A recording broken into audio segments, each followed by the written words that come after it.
Hey guys, welcome back to another episode of Cryptid Conversations. I'm Caster MJ with Caster's Corner. Along with me, I have my two co-hosts, Deadly. Hello. And the One-Eyed Crow. How's it going? So, before we get into it, guys, I just want to let everybody know that this podcast is sponsored by Immortal Workshop. You'll be able to find Immortal Workshop's link down in the description below. That is an affiliate link. So it will let Immortal Workshop know that you came from us.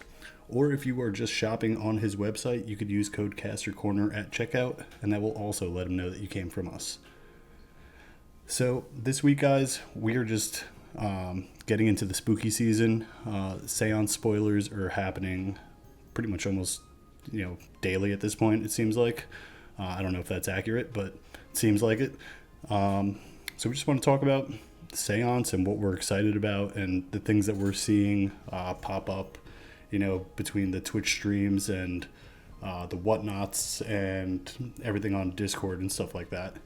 So we're going to start talking about actually what the products look like. I'll put pictures of the stuff up on the screen and everything as well, but we're just going to start talking about the products first. So Deadly, what are you thinking about the booster boxes, things like that?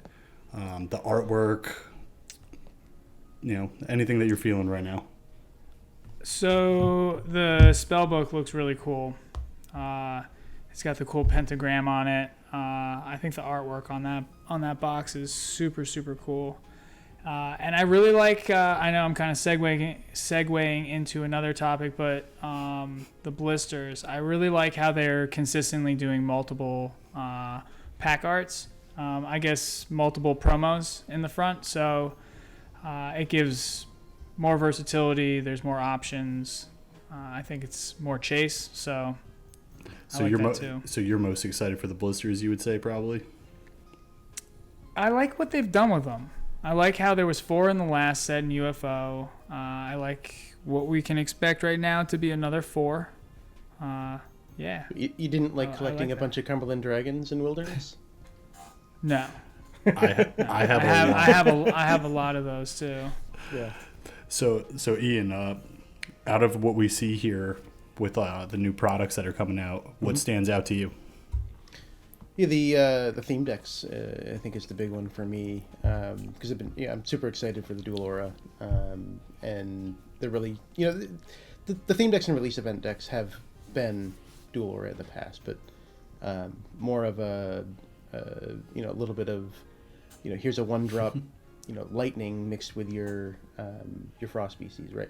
So this is the first time we're going to be seeing actual cards that are dual aura and how that's going to play into the meta. So I'm excited to see that front and center, and then see the 5 headliners for those theme decks, which I believe are all going to be Beastie casters.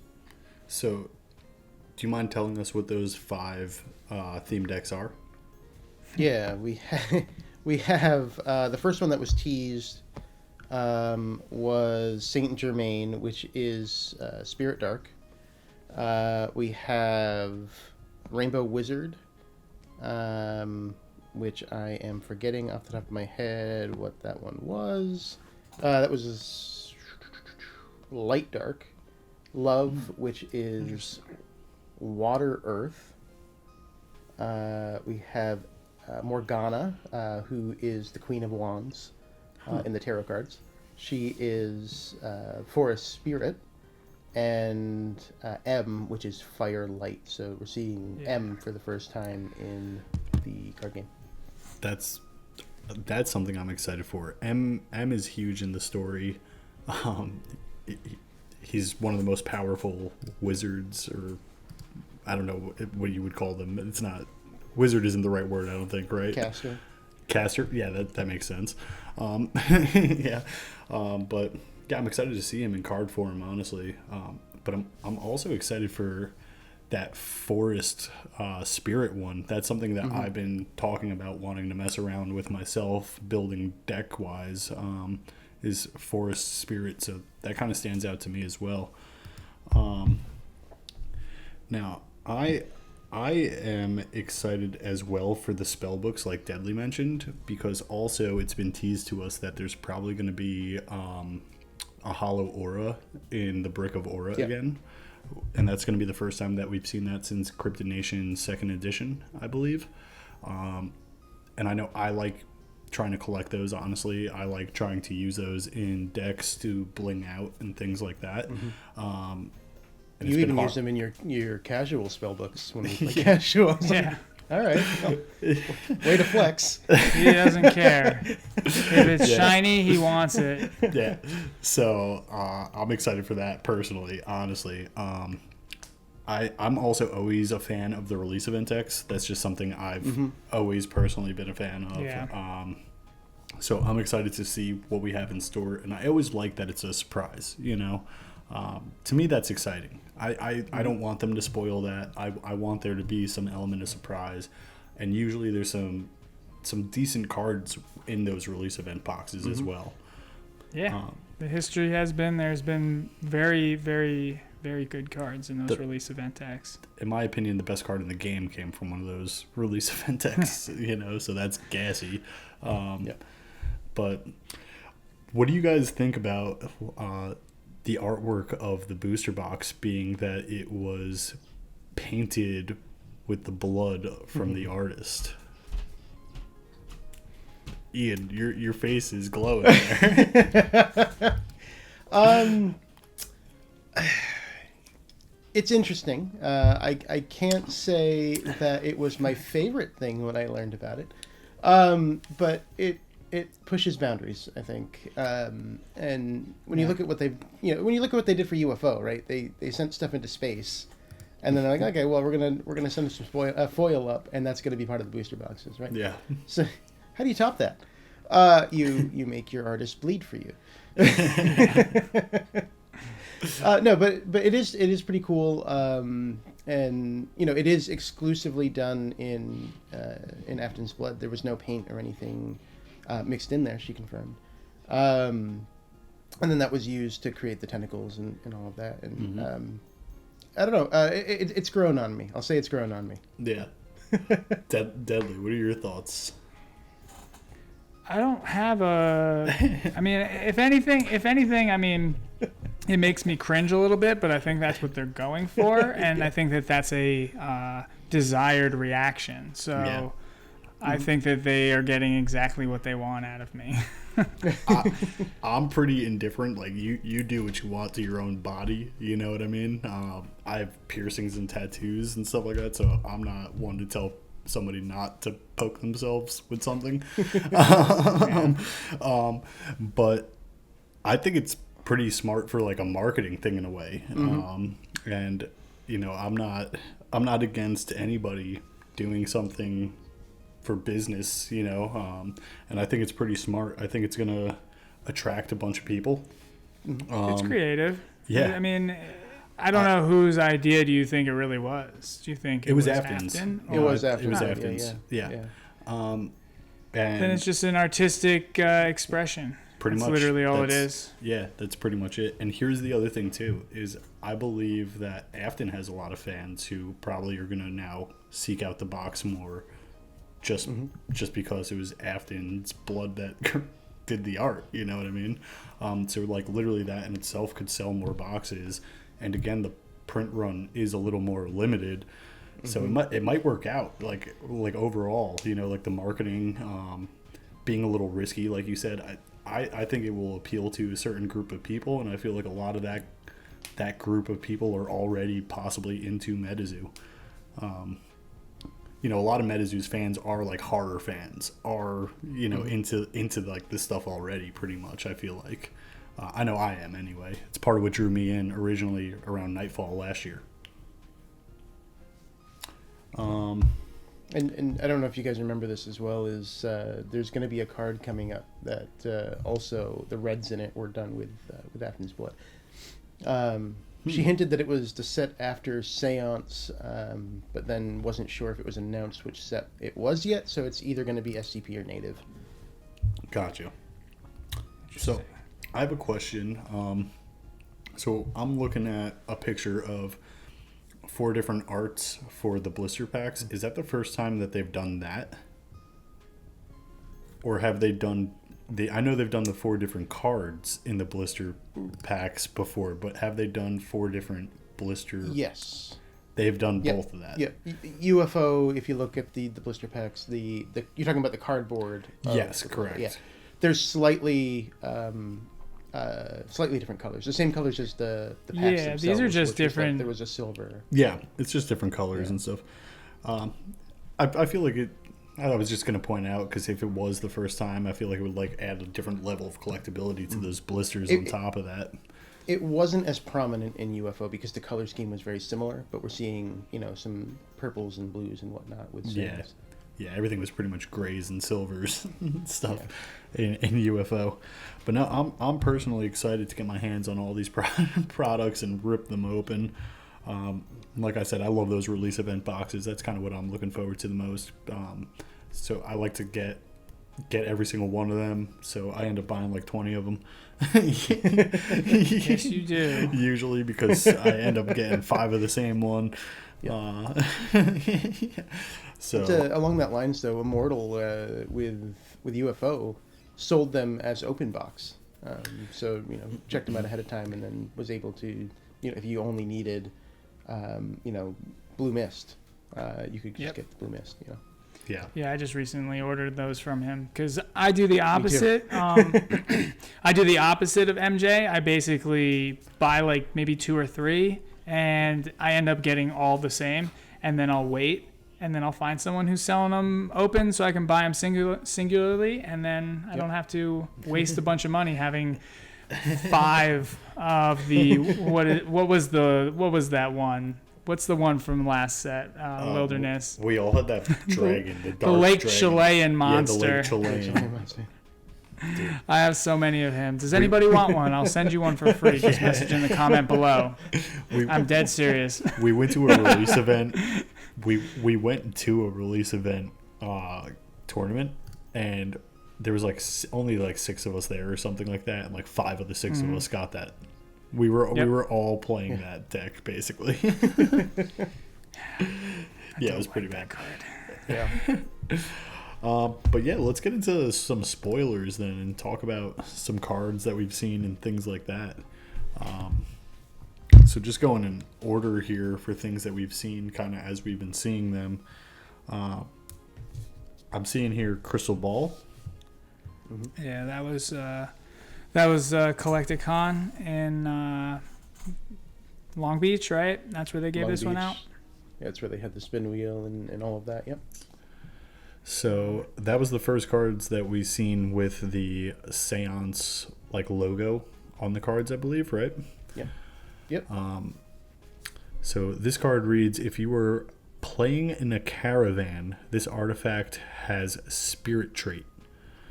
And then as the arena effect, at the start of your turn, each caster reveals their chapter. I don't see it really being played too much, honestly. Deadly, you've been playing with Spirit. What's your thoughts? I like this card. I just don't like that claimable fourth wall caravan thing. Honestly, I mean, I have to look up and see exactly what a caravan really looks like, but I'm assuming it looks like one of those VW old 60s vans. That's a caravan in my eyes. That's what I'm picturing almost. I think it's more like a wooden horse and buggy kind of drawn you think in the old days with traveling. Yeah. Interesting. Yeah. It goes with the the crystal ball theme. Your okay. That makes sense. Yeah. That makes sense. So going on this card overall, I do actually like the fact that the arena ability. I like that it's 1. Mm-hmm. I just really wish that I could give it Spirit because it has 10 LP, and it's just easily handled. Which I then don't have a use for it if it's just killed. Yeah. Yeah, 100%. I could see it thrown in with maybe some Cosmic with Crawfordsville Monster as either a distraction, and then maybe you do get that. So you get that ability. Reveal. So you get the ability. Yeah. Yeah, that would be pretty good. It would be very good. It would be very, very good. And that's honestly exactly where my mind went with it because you brought up Crawfordsville, and he's actually pretty good. I like his arena effect. So this card directly basically pairs with it. And there's a handful of other cards I've been looking at as well from other sets. And this one would have just kind of been really good if it had the extra like spirit trait, or if there was just like maybe more LP.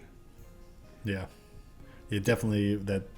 I don't trust it being out and having to wait a turn to use it with 10 LP type of thing. And it's the start of your turn. Start of your turn. So it's like you have to wait till it passes back. Yeah. Well, but there's ways. Yeah, there's definitely going to be somebody who's playing it for sure. There always is. But next we have the Possessed Aura. I like this one. So this was teased to us, and we don't know what it does. It looks dope though. It looks really dope. Now, Ian, if you had to guess, because that's all we can do right now, what would you guess that this does? So first off, I do want to say I hope it's useful, because I in the end, I feel like I was a little disappointed with Neutrality Totality Aura. Yeah. But what I think it is going to do, or going by the name and the theme of Seance, is allow you to somehow steal aura or use aura from your opponent. Is my guess. I like that guess. You like that?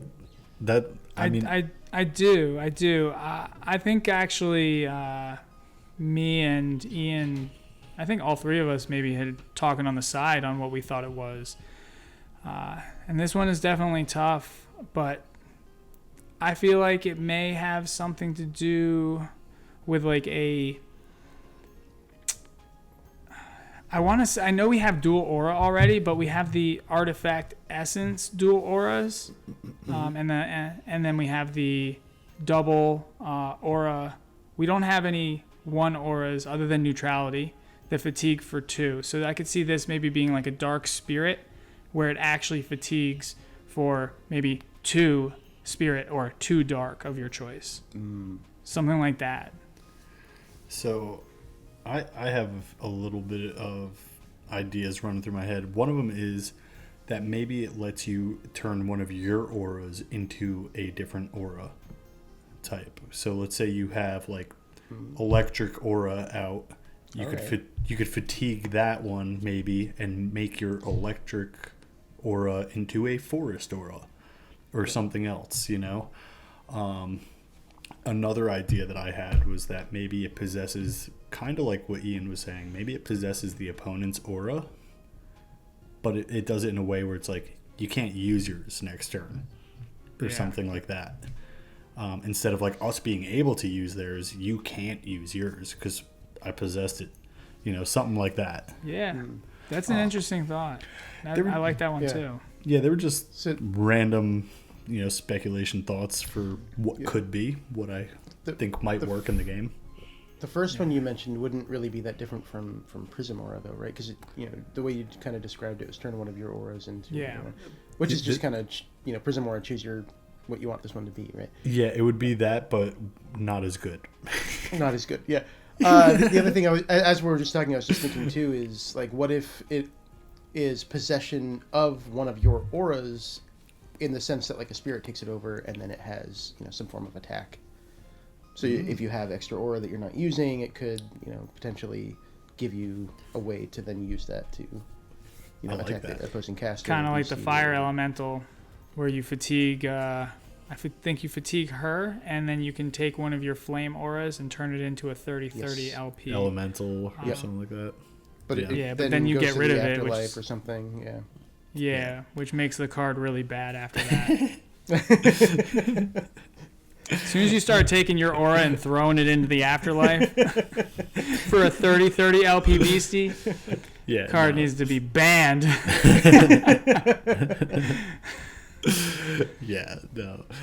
All right, so after Possessed Aura, the next spoiler card that We got this have. elephant-looking thing. What's the elephant-looking thing on the poster? I don't think we know what that is, but that's definitely a beastie that is going to be released in Seance. So it's from Afton's Instagram, and it's tagged with My Little Baby, so we know it was done by Afton. Yeah. Okay. I like this guy. He kind of gives me just cool vibes. I like him. He's kind of like how I give good vibes from Snipe and from Griddle Greaser Pete and stuff like that. This elephant gives me good vibes too. Interesting. I like him. Yeah, I kind of like him too. I like the art. I do. Kind of cool. But the next card that we have is All Hallows Eve. Now, Ian, you've been excited for a bunch of dark cards. Is this one of the ones that you've been excited for, or? Yeah, so I got super excited for this one when it was first teased. I believe you did. Yeah. I believe this was on LPA stream, right? So this one reads, for a fourth wall effect, if it's October, place all beasties in all opposing casters' limbos, cemeteries, and afterlives in the arena awakened under your control. And then the spell itself is place all beasties in your limbo, cemetery, and afterlife in the arena awakened under your control. Remove spirit and invisible on all beasties until the end of the next turn, and place all beasties that have entered the arena this turn by this spell into their owner's afterlife at the end of the turn. Place this page into the afterlife. So it goes into the afterlife after you use it, and you can have 2 per spellbook. It costs 5 dark and 2 neutral, so it is pretty expensive, but that also means you're playing it late game when there's going to be a ton of beasties in limbo, cemeteries, and afterlives. So it's basically, you get to the end of the game, you can play this, and you're pretty much going to win at that point, or you're going to be taking over the board. So I think this card's pretty insane, and at the time, I couldn't imagine other Seance cards being stronger than this. But we've seen a lot of cards since then.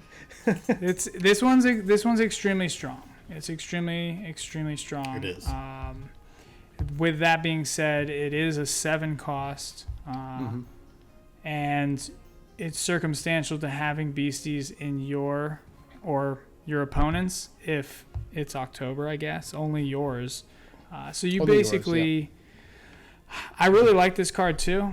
Late game, you could just start bringing back all these crazy big beasties that you just killed over the course of the game. But I feel like it's going to be harder to get off at a valuable point in the game.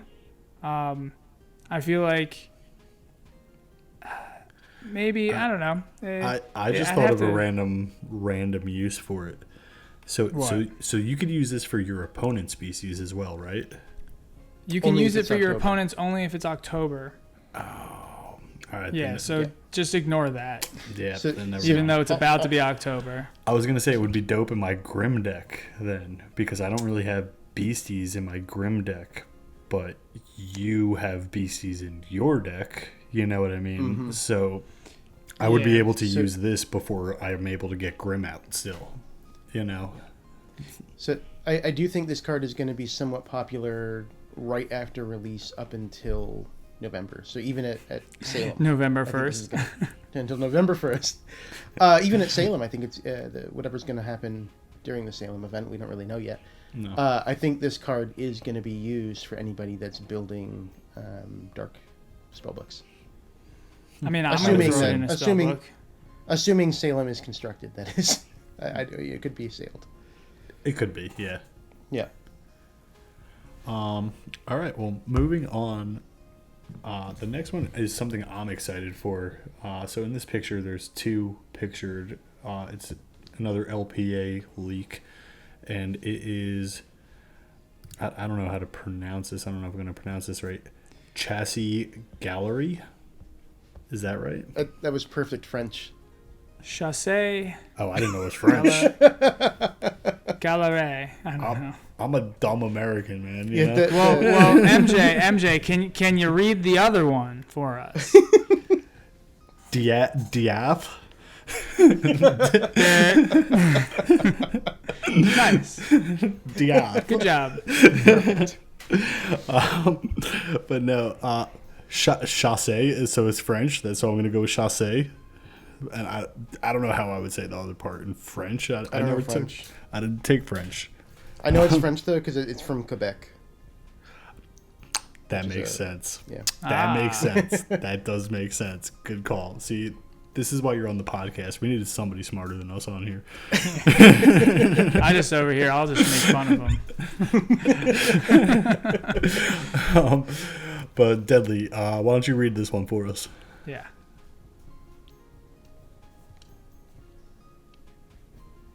If you got it up. What happened? I said, why don't Sorry, you? You cut out a second. I said, why don't you read this one for us? Let me pull it back up 2 seconds. But I am excited for this one for sure. But it kills your favorite beastie.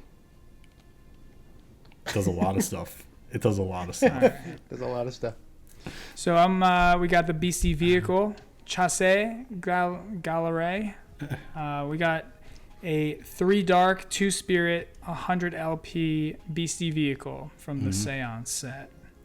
It is a flying, unblockable beastie, and it has a 4th wall of if a real wooden canoe is within eyesight. You may contract this beastie from your limbo, cemetery, or afterlife into the arena awakened. It also has a power. What does it say? Devil's Bargain. Bargain. Sorry, I couldn't see the B. Lose 60 LP to remove a trait of your choice on all opposing beasties until the end of your next turn. Mm-hmm. That is very cool. So one thing that's unclear here is what loses 60 LP? Is it the caster or the card? No, lose 60 LP I'm guessing to the remove card. a trait. I'm assuming it's most likely the vehicle. Yeah. Yeah, I'm assuming it's the card. Usually when you'd see like this, this beastie loses 60 LP or caster loses. It could be errata. They could actually add in caster, or they could add in this page. So for anybody who doesn't know, Ian passed his MZO exam this week. So this is so a congrats good way to call me out on that. So congrats to him there. But you get to ask in a fancy chat now that we're not a part of, dude. I do, so. and honestly, I should probably catch up on the chat because there's months and months worth of chat that I would then need to go through and some of these feelings. Yeah, there probably is a lot of info there. But yet, continue, Deadly. I'm sorry, we cut you off with reading the card. Right. So just to finish up on this card, we got the Wild Hunt with a 60 base attack, and the added ability on the attack is whenever this attack destroys a beastie, destroy all beasties in the arena that share the same name or are named Snipe. Suck it, Snipe. I didn't even know that part, dude. No wonder. Ian was like, it kills your favorite card. And I was like, what card is it? He said, Walking Sam's his favorite card. He's like, I love pins. I love Snipe. I love Lamp. I love Lamp. No, but that's crazy. So this thing literally is just like a freaking like a sniper for Snipe. Yeah. Pun intended. Pretty much. But yeah, that power is pretty dope, honestly, where you get to remove the trait from all opposing beasties until the end of the turn. So yeah. I really personally like that because there's some decks where I do not want to throw in a Toxic Waters, or because you need a couple of them usually. So I don't want to throw in 2 or 3 Toxic Waters, but also I don't want to use First Anniversary because I don't want it to affect my beasties. So I'll use strategically. I'll use. You can get it off. Usually you can. Yeah. But sometimes it's harder than others. So take for example like a Spirit deck, where if you're running a Spirit deck that has like all Spirit trait beasties, you might not want to remove that Spirit trait from. If you have a board of 10 beasties out, you might want to leave them all hidden where they can't be attacked. Essentially. Yeah. So. Absolutely. So in that case. something like this would be great for me, because if I'm playing, like, let's say a Quetz deck or something like that, I'd be able to target multiple in one shot without it affecting mine for the first time ever. Yep. Pretty much. So I think that's extremely useful, but again, it is a high cost card that might be harder to get out at the same time. Yes. If you can get the 2 out, though, you can use one to get rid of First Strike, and then use the other to theoretically take out Cats. Yeah. There's a lot there. We would have to really clarify what that power does to know, because if you're actually losing 60 LP of the caster, like your own personal LP, then you can lightning in a bottle. You can do it yourself. I would do it. Yeah. It would be you even can better. do that multiple times. Yeah. I mean, it's definitely a very, very useful effect. But I still like targeted effects. So this one is across the whole board. So it's going to remove, let's just say, Spirit, because that's what comes to my mind. Where there's going to be a bunch of them on the board, and most commonly it's most likely going to be Spirit or Flying. So those two.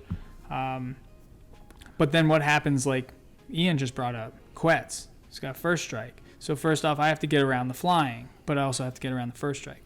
Well, so this guy is Flying. So if you could get the First Strike on this guy, could take care of him. Yes, if you're talking about swinging directly with this guy, I think I was just talking mainly about his ability of being able to take off the traits. Yeah. So in this case, though, if you swing with Chase Gallery, it does kill all Cats on the battlefield. Right? So you want to then target, things that are you have multiple on the field that are threatening. How does it kill Quetz immediately? So if you kill one. Yeah, if you kill one of them, it says whenever this attack destroys a beastie, destroy all beasties in the arena that share the same name. And that includes Thunderbirds, too. Because Thunderbirds is also named Quetzalcoatlus. Or you destroy a Thunderbird. Call of Storm. Actually, that's your better option. You destroy a Thunderbird, and that destroys the Cats. That is the better option. That's a much better option, actually. that is a much better option.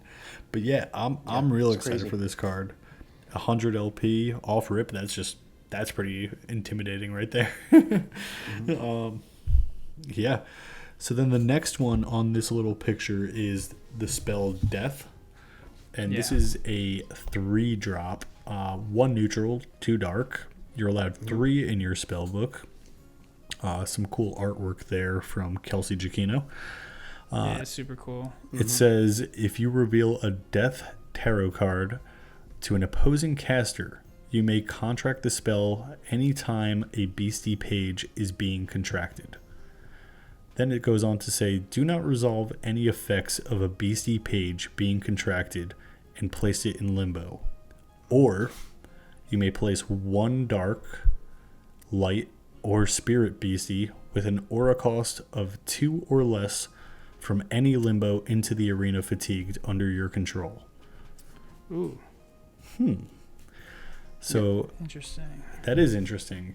So you could grab like some Nappery Bobs. Actually, there's a lot of stuff you could grab now. Dark kind of expanded with their lower cost species in the last few sets, I feel like. I like this card for the reason that it has all 3 of these potential. So you have that versatility of, do you want to do dark light, dark spirit in this specific deck? Because when you play this card, you have the ability to do light. So those are the combos that we heard in the theme decks earlier when Ian was listing off the theme decks. There was a dark light and there was a dark spirit. So you would be Which one was the dark light? Dark light is, of course, you have to ask me, and I don't have it in front of me. I'm looking for it myself too. Dark light is Rainbow Wizard. Rainbow Wizard is dark light. Interesting. Well, MJ, you know what to get me for my birthday. But you know what's interesting about that too, now that I'm thinking of it? In the science world, like every color put together equals white, and that's the color of the light decks, obviously. And in like nature and art type of thing, every color put together is dark. It's black. And this is the Rainbow Wizard, which is every color, and it's both light and dark. I think that's kind of interesting, actually. I didn't notice that until just now. Observation, actually. Yeah, yeah. So I think that's kind of interesting. But yeah, what I also find interesting about this card was I think this was the first one that we got leaked. I think there's been more since this, but where it tells us that like the tarot cards have use in the actual TCG now. So it gives us not only players and collectors, but like a whole nother reason to buy these cards now. Yeah, and what I really like about that too is that it's not a requirement to use the card. It's a requirement to use one of the two abilities. Yeah. So it's still a useful card, but it has that extra ability if you happen to own the tarot cards. Well, I am a sucker for cards that have multiple utilities. Just when you can, all I need to do is have a tarot card, a death tarot card, and it allows me to do something as a response. It's almost like an instant, or it's basically allowing me to have a reaction to something that you're playing on your turn too, which is my favorite. Something to note also is that I believe does have to be claimed as a fourth wall, right? I would assume, because it's something that you're bringing. If you reveal a death tarot card to an opposing caster, I would say yes. You would have to actually claim that on one of your fourth walls. So yeah, I just wanted to point that out. It's not like a token page where you could just be like, this is not a part of my deck or not a part of anything. I'm pretty sure since it has the fourth wall, the little star there. I'm pretty sure that would be something that we'd have to claim. So yeah, I just wanted to throw that out there so people could keep that in mind. But yeah, I think this is a pretty cool card that will again see some gameplay, honestly, and be thrown into some dark decks. This is 100%. Off the top of your head, are there many other cards? I can't think of any off the top of my head anyway, that allow you to nope a beastie being contracted. Basically, okay, I'm going to bring up my cats, and with this you can say, no, put it in limbo, right? Banish? Banish. Okay. But it technically makes it to the field, and it does resolve effects.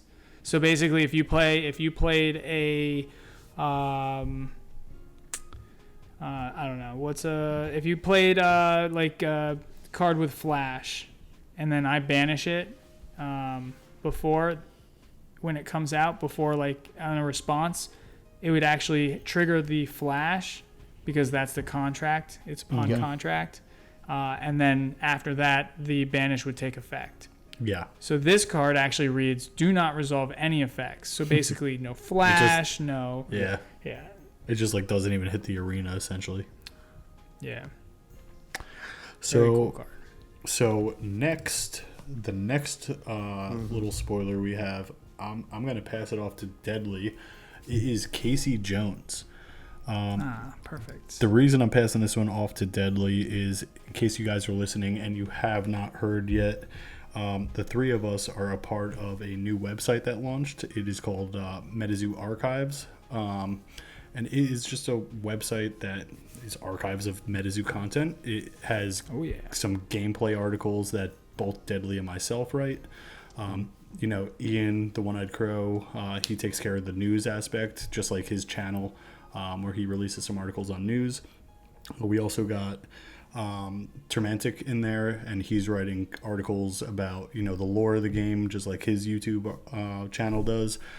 We got Harley from EpicTube HD in there, and he writes articles about like the conventions and different events and stuff like that. And then we also have John from Immortal Workshop, again, our sponsor, and he's writing articles about, market analysis and things like that. So I'll leave a link in the description down below for that. So please check that out. It's a lot of cool articles up there. But Deadly wrote an article about this spoiler right here. So Deadly, share, read the card and share us your thoughts on Casey Jones. All right, so Casey Jones, super cool card. awesome art. It is Seb, and it is one of the first dual aura cards we've started to see. So it is a dual aura.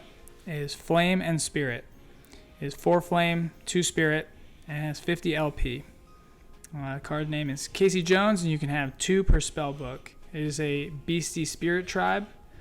Comes in with Fleet, so it comes in Awaken, and it also has Spirit, so it can't be attacked.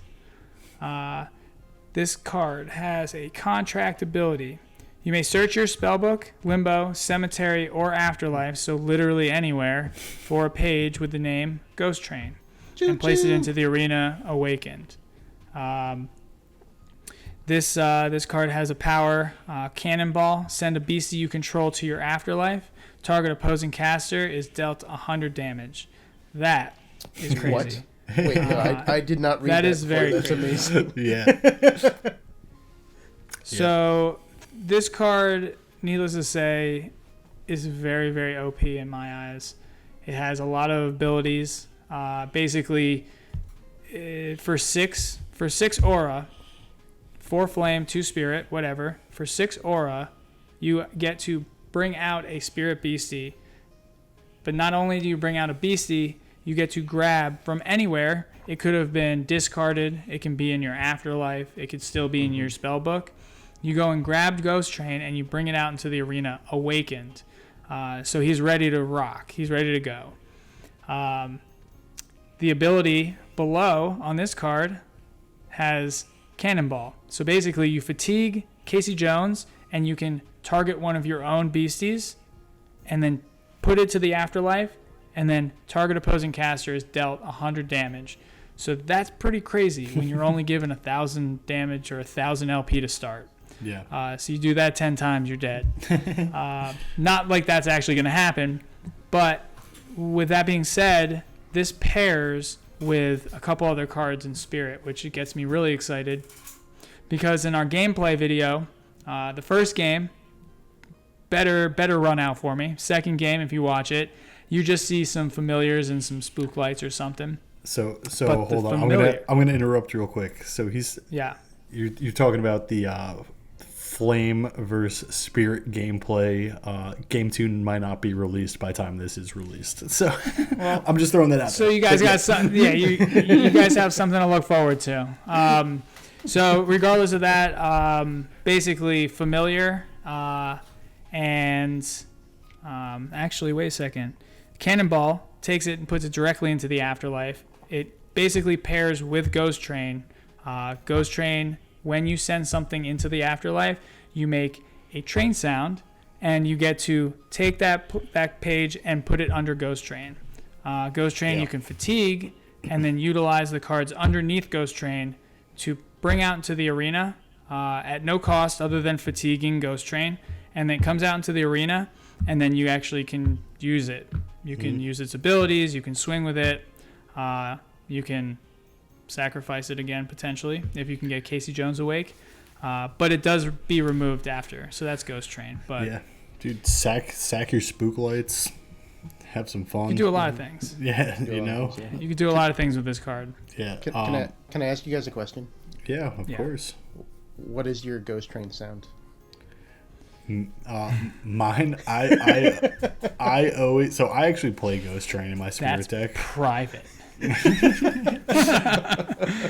And I literally usually like sarcastically go like choo choo. You know, like really. I gotta give it a little elongated one, like choo choo. But So does anybody do, instead of a choo choo, like a chicka chicka chicka chicka? I have before. I have. So and I tell people. So I was playing Zach, our teammate Zach, recently, and he brought out Ghost Train, and he did not make a sound, and I was like, bro, you got to make a sound, or you can't. You know what I mean? And he was like, what does that even mean? And I got him to do it. And so he, I was like, you got to chugga, dude. And he was like, oh, shit. You got to do it. He was like, oh, man. So. If you're going to put Ghost Train in your spell book, you better be prepared to make some weird sounds. Yep. And honestly, like I haven't been to a major event yet, and that's one of the big things I'm excited for is just the silly stuff that people are going to be doing to get out their ghost trains. So, yeah. I'm gonna bring a conductor like flute, one of those big ass ones.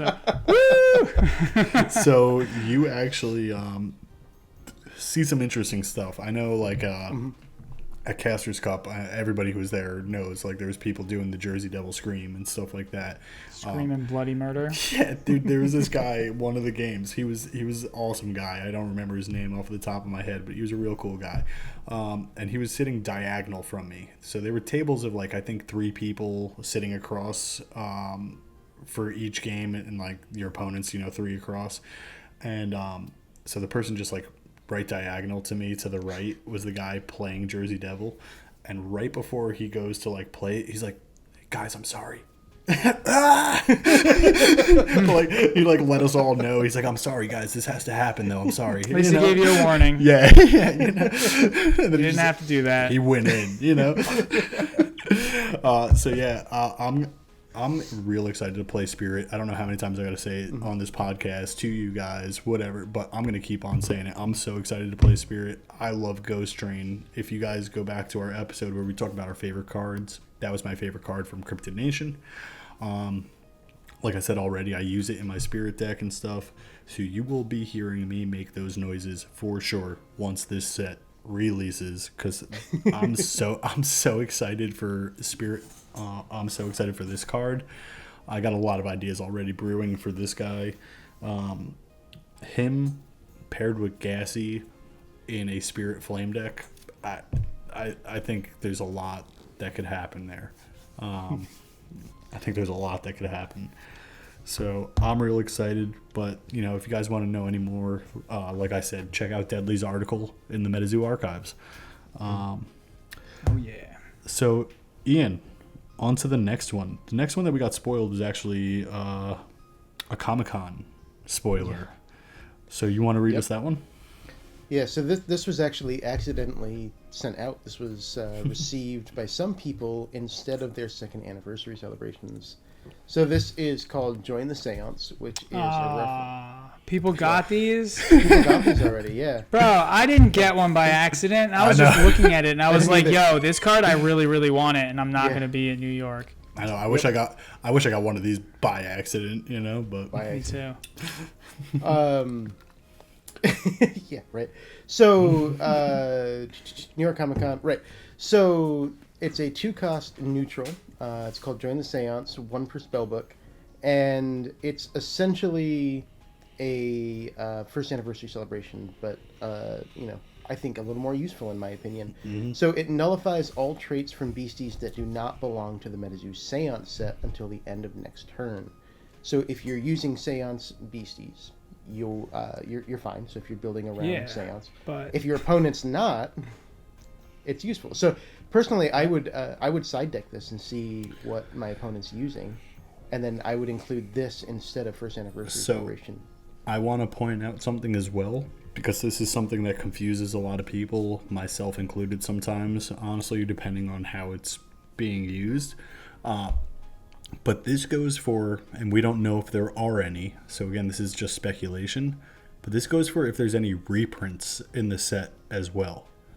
So, just for the sake of conversation, if they produce a Gumbaroo that has the exact same traits, the exact same text, it's a reprint, it's the exact same card, and that's in Seance, you do not need to own that card. You do not need to have the Seance version of that card in your deck.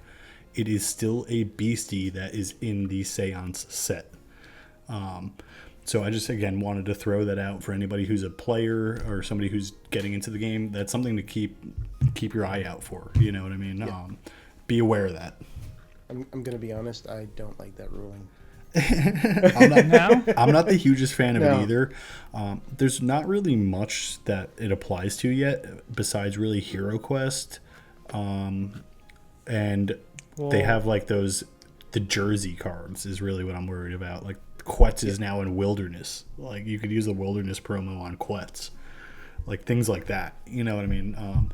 But for the most part, it's not like a big deal. But it is just something to be cautious of, as a player. You need to be cautious of that. It's definitely a good point to bring up that. Yeah, and it could help you in your deck potentially if you're a player also. You could use that in your advantage, Mm-hmm. So, again, we don't know if there are any reprints, but if there are, usually there are. There's at least a couple. This would apply to that, The other interesting thing is the art on that. You have a chibi Walking Sam. Dude, it is such a cool Chibi art. Walking Sam has a chibi cutout, paper mache.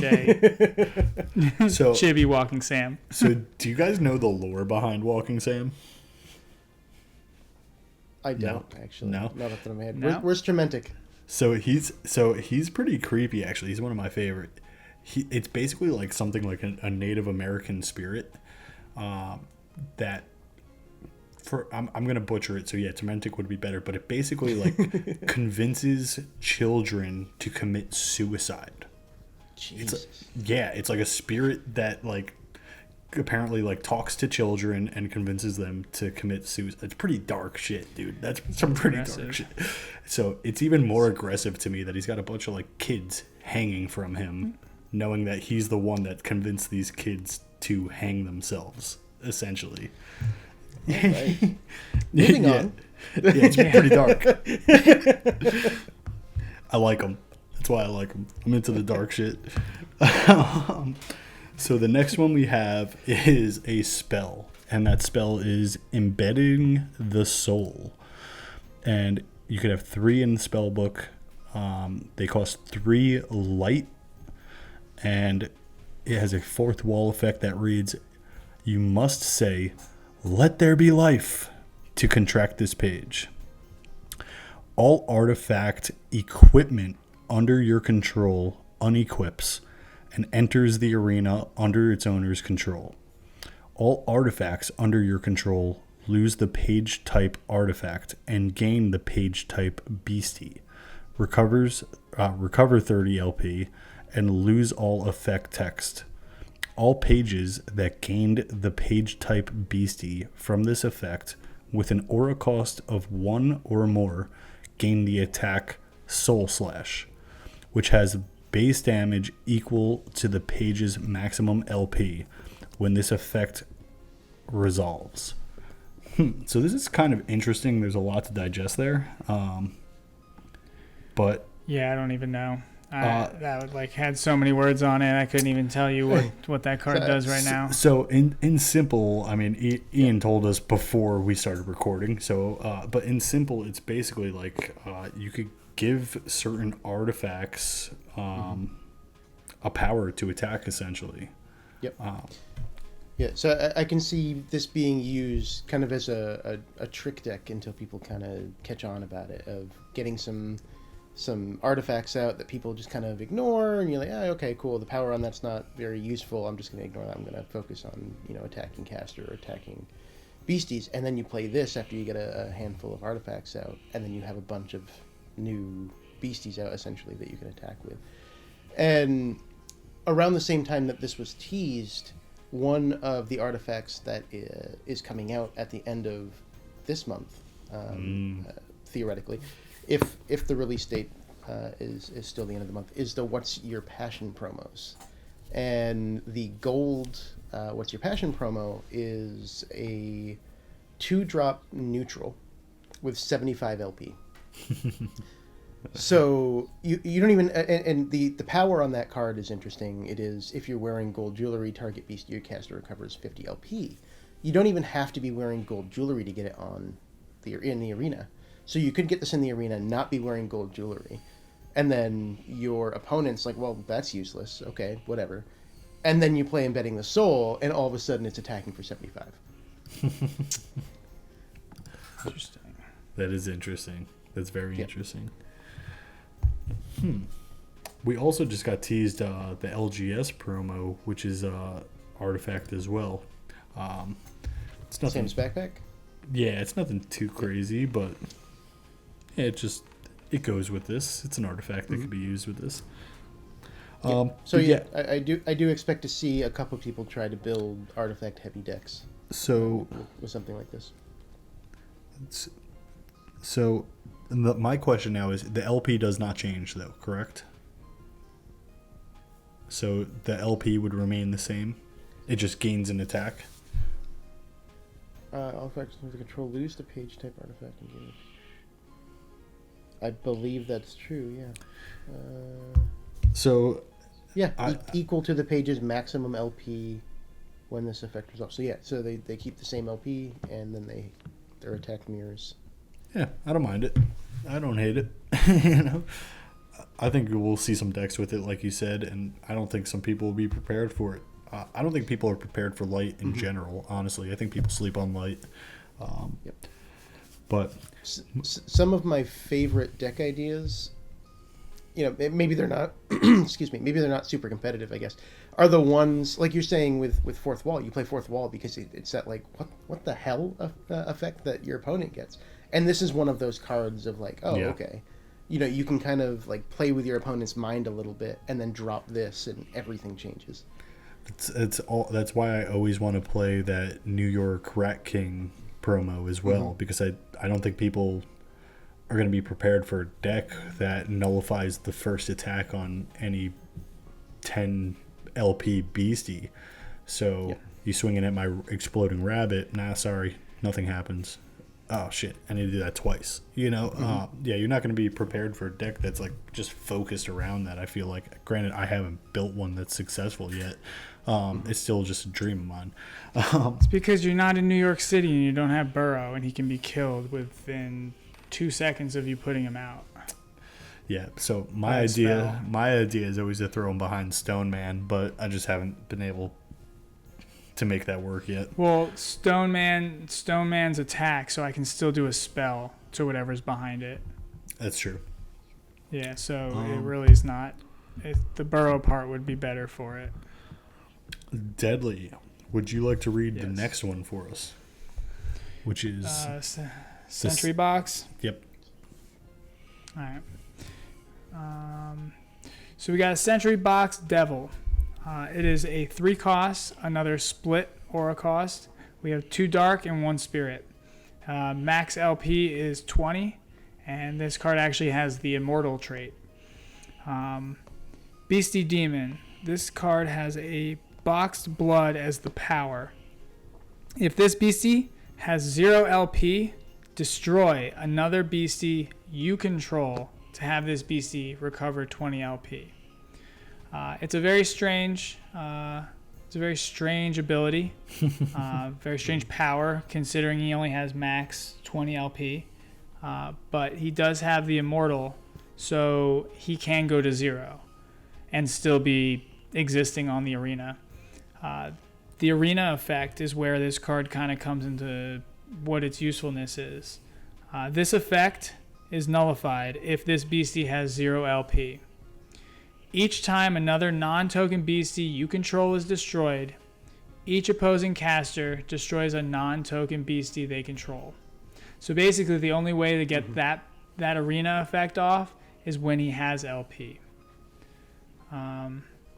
Because if it has 0 LP, then basically the arena effect says right there, effect is nullified.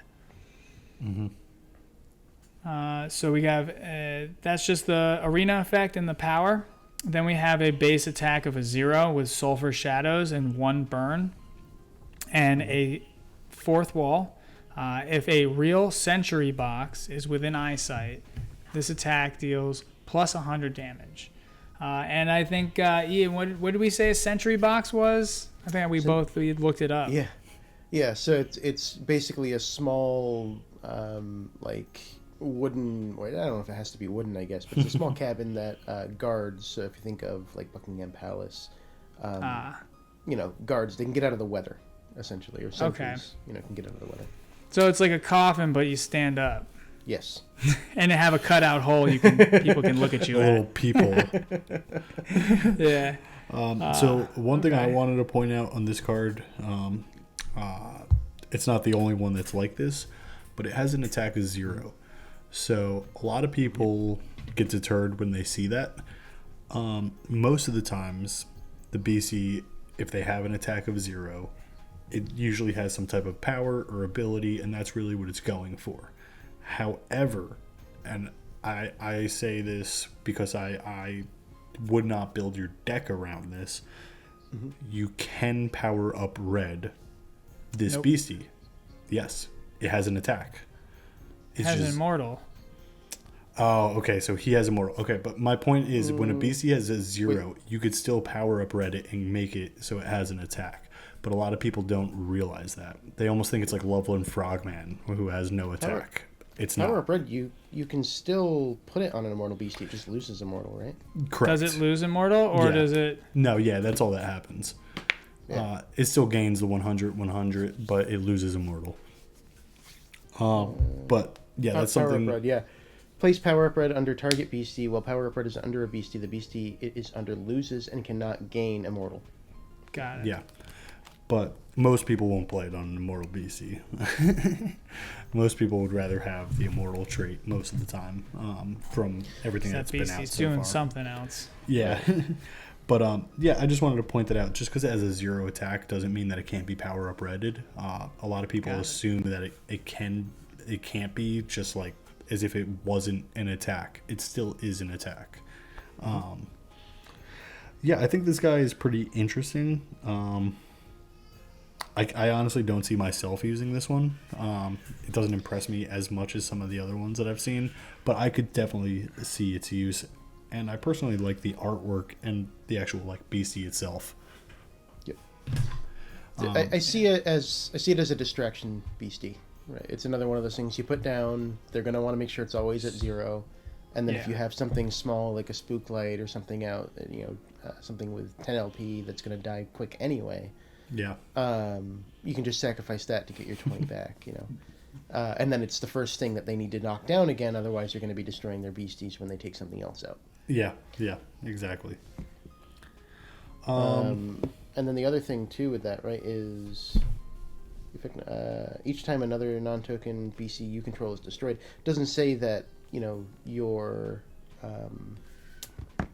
opposing caster has to destroy that beastie. So if you have ways that you can destroy your own, then you can then start taking out some of your smaller stuff, your spook lights or whatever, to then trigger the effect to take out your opponent's species. So there is some versatility there depending on how you build your deck. True. All I have to say is that I feel like there has not been any cards except for one that I can remember, and if you guys remember another one, let me know.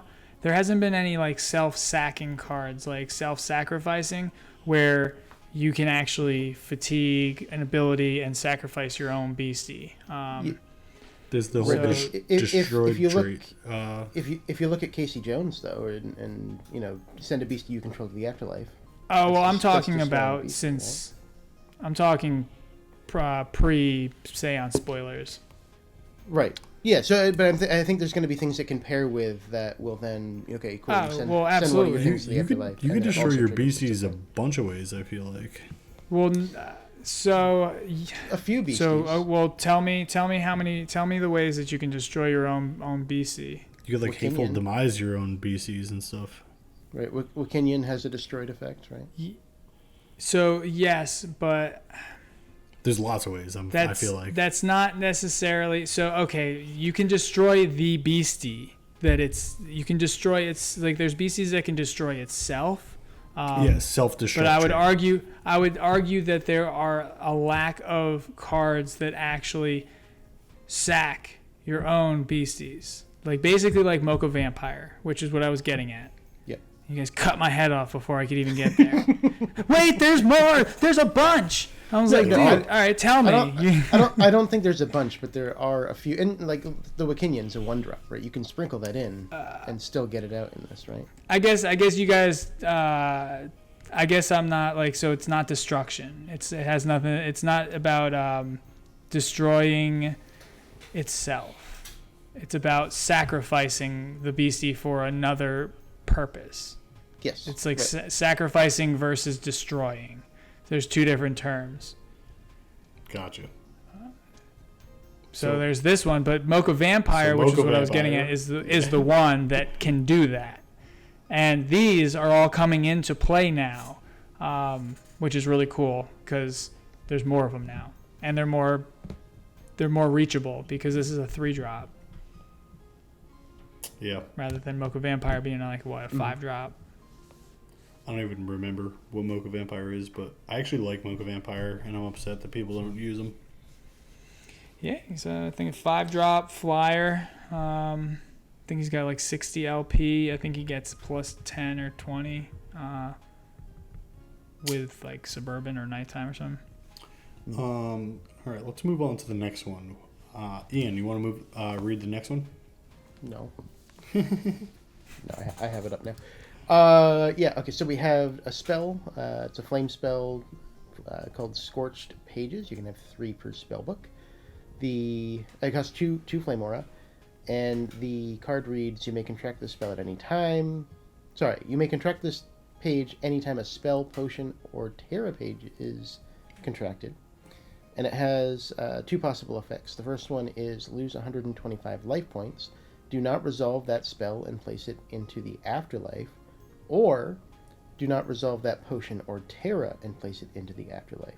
So if you want to nullify a spell, you're going to lose some life. Otherwise, terra or potion are free. Yeah. So, what are your guys' thoughts on this? It's a good card. Yeah. I don't know, honestly. I think it's going to have its uses. So the ability to cancel a bro, this is literally a flame dampen. Yeah. Like, but what are you talking about? This is OP as hell. So you lose 125 life points. You have to have that. But basically, as soon as someone plays a spell, a potion, or a terra, so this one actually only resolves that spell. It says do not resolve that spell. So you can only use the or if it's a terra. So basically this has 3 uses. If the spell comes out, you counter the spell. If you play a terra or a potion, you just put those into the afterlife. It all does the same thing. And if it's a spell, you lose 125. So the only thing I like about this, and it's honestly the only thing I like about this right now, is that you place it into the afterlife. So if you're facing a gassy deck, they still can't bring it back, type of thing. Gotcha. So that spell can't be reused. I don't like losing 125. I don't. If it I was don't like know if this is going into a gassy deck. No. I'm saying if you're facing I think it is one. Actually. But I think it is going to go in gassy decks. I think this will, yes. Because why are you countering? But if you're going up against a gassy deck, I think it would be good to get rid of their spells and put them into the afterlife. It actually would. Yeah. So I do think it's going to be in gassy decks, though, because you're going to want to protect your gassy from a spoiler that we haven't because you can literally play it on their turn. Yet. It's just it's. You can sit there and have gassy. I try and play a spell on gassy. But and honestly, I just play this from the cemetery. Well, I want to finish my thought before we start talking over each other here. There's a spoiler that we haven't talked about yet that this is going to be important to protect your gassies, and that's the permanent possession, because that is going to be a key target. Gassy is going to be a key target for permanent possession. Yeah. So, I think it's 2 flame, right? I think a much better solution would be to throw in your flame deck 2 Prism Auras and use Dampen. I don't see the point of this, honestly, to lose 125. I personally... Because there's more, and it's flame, so it's built for flame. So if you have a flame deck and you want to put Dampen in there, then you literally have to rely on those 2 prisms or the 1 water aura because you don't have anything else to supply a water aura. So this is direct counter for flame. I get it. I hope you beat me using it in a deck, Deadly. But I will not be throwing it in mine. Okay. The next one Deadly on this one, though. the next one we got I probably will be throwing in a deck, and that I'm is so excited. the Cement Worm. Cement Worm is pretty dope. I'm excited for this guy. So he is a Beastie Worm. You could have 4 in your spellbook. He costs 2 Earth Aura to contract, and he has 30 LP. He has the Burrow trait and the Stone Skin trait. He gets a 20 LP bonus from the Ground Terra and a 15 attack bonus from the City Terra. He's the Arena effect. Beasties with Fleet enter the arena fatigued. I like that. I just like that. That's amazing. Crumble. That is the power, and it says target page loses Stone Skin. I also like that. There's nothing that I don't like so far. Then the attack is Bind, and it's doing a base of 15. It will get that plus 15 if City is active. And then its effect under the attack reads, if this attack damaged a caster, target aura page does not awaken until the end of the next turn. And something to note also is that attack will do an additional 20 damage to water pages as well, on top of its regular, electric aura advantage. So yeah, that's just a dope page. So you could have 4 of these in your spell book, and you could just damage a caster and say, you're not going to use that aura the next turn. That's pretty crazy. So they would be able to use it next turn, but not until the last priority phase after the main phase. So just to kind of be clear on that, it doesn't completely make it so they can't use it. It just makes it so they can't use it before their main phase starts. Yeah. Yeah, it's pretty dope. It's pretty dope. But the Fleet and the getting rid of Stone Skin, just like that by itself, I think it's a strong card. So for Earth, there's not that many low-cost beasties. We got a couple of them with UFO. The one that's coming to my head is Crocodingo. There was another one or two though that are like 2-drop beasties, but Earth needs more 1 and 2 drops. So seeing another 2-drop, I really like that. I like that it keeps with the burrow trend that Earth has, and it could be a real pain in the ass. I think this card is going to be a real pain in the ass to go up against. But I'm really hoping that they continue to make Earth a bit stronger so that people start to play it a little bit more in tournaments and things like that. But I'm definitely going to be throwing this into my Earth deck and seeing what I could do. Deadly, you got any thoughts on this guy? Yeah, he's a cool little guy. It has a lot more utility than Crocodingo. And so he has a little bit more utility in here with Stone Skin, Burrow as well, and then the arena effect with the Fleet. It just keeps you from really being able to swing out, Yeah. So if I have a beastie out and you normally were able to play a Fleet beastie, you're going to have to figure out another way, like a lightning in a bottle. So it just adds a little bit more of blockage, as well as having the Stone Skin. Because if you take away the Fleet and the Stone Skin, I mean, this guy has all the block, all the defensives. So if you're burrowed, then Stone Skin doesn't matter, because you can't even target it with an attack.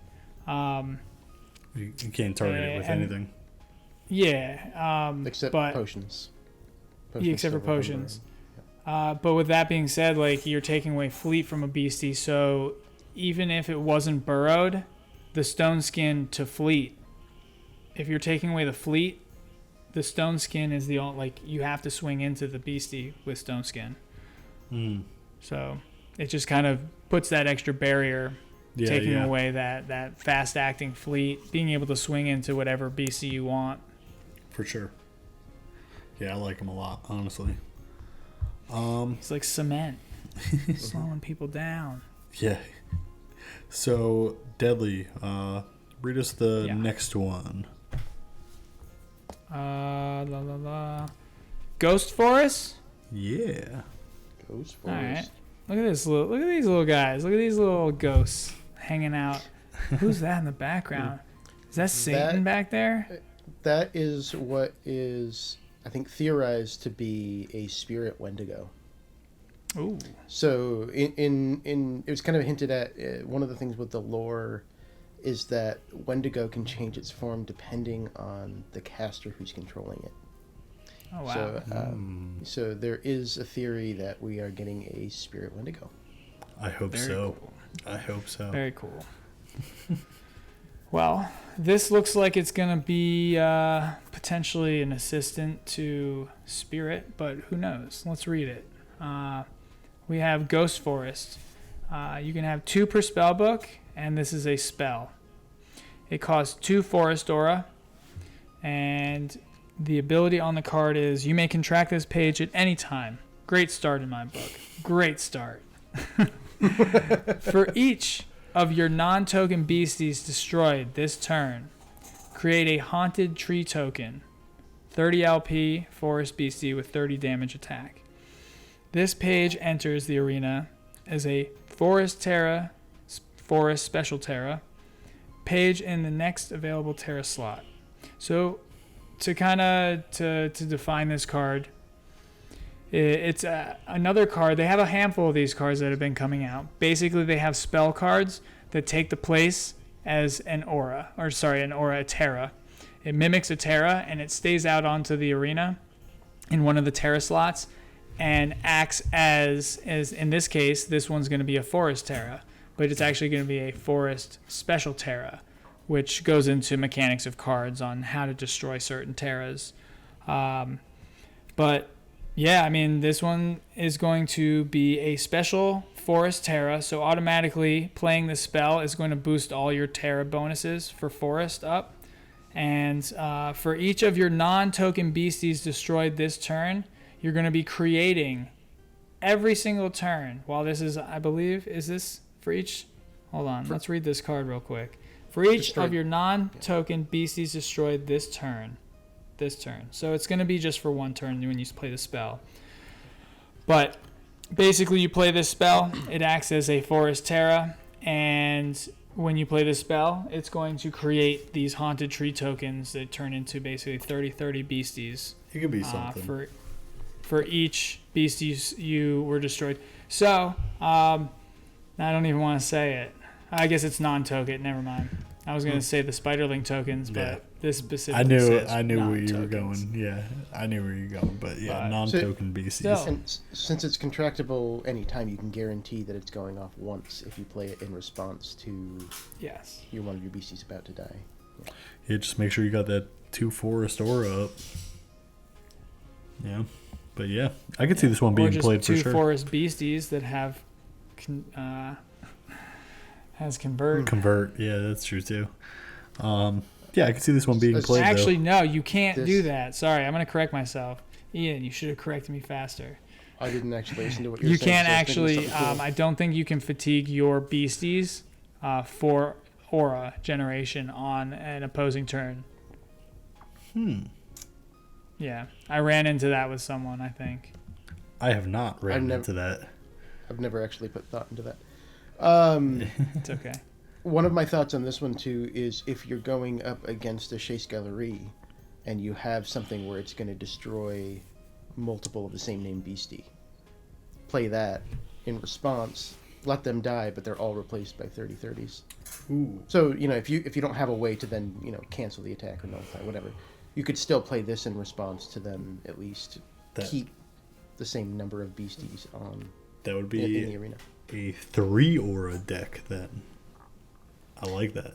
3 good. aura. Well, no, because you'd be going up against the Chasse Galerie, so you could have just a straight up I got you. forest. Okay, I misunderstood what you were saying. Yep. Yep.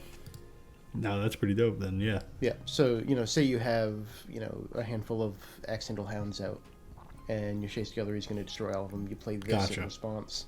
Yeah, and that's then pretty dope. They're all replaced. Yeah. Yep. I like that. Okay. So the next picture we have has 2 pictures in it again. There were so many spoilers. How are we still going? I know. There's, there I think were. there's like 6 left too. There's more than I thought, honestly.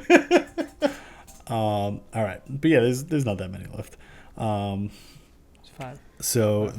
this one, I'm probably gonna butcher the pronunciation, but I'm gonna say the Hierophant. The Hierophant, yeah. Okay, perfect. So if you reveal a Hierophant tarot card, the opposing caster to an opposing caster, you may contract this spell at any time. Mm-hmm. Place up to 2 beasties from each caster's respective limbo into their afterlife, or destroy a special tarot page. So I like this a lot, actually. Mm-hmm. So this goes with the whole spirit synergy of the afterlife. Yep. And let's say like you're using familiars in your deck and they all get killed or something like that. You got this to rely on, where you could still possibly move things from your limbo into your afterlife. And again, like I said earlier, this was the one I was thinking of. I like that they're bringing in these tarot cards into the game, mm-hmm. where you could use them for other purposes, because I know I would buy them just because I'm a Metazoo fan, I'm a fanatic, and I'm a collector and stuff like that, but like I'm not going to be using tarot cards at my house. Now I will. You know? Deadly, you were going to say something though, it looked like. I like this card a lot. This is actually, I know, all day, all night. This card is great. This card's great too. It's just spoilers. You see all these crazy cards. But this one actually, because it assists me in what I want, I really was trying to find a definitive way to put my opposing players' pages into their afterlife. Mm-hmm. So this is a direct result of that. So I can pay 2, 1 neutral. I can do it I can drop it into a split aura deck, and lets me take 2 beasties from each caster's respective limbo and put it into their afterlife. So mm-hmm. That's actually really good.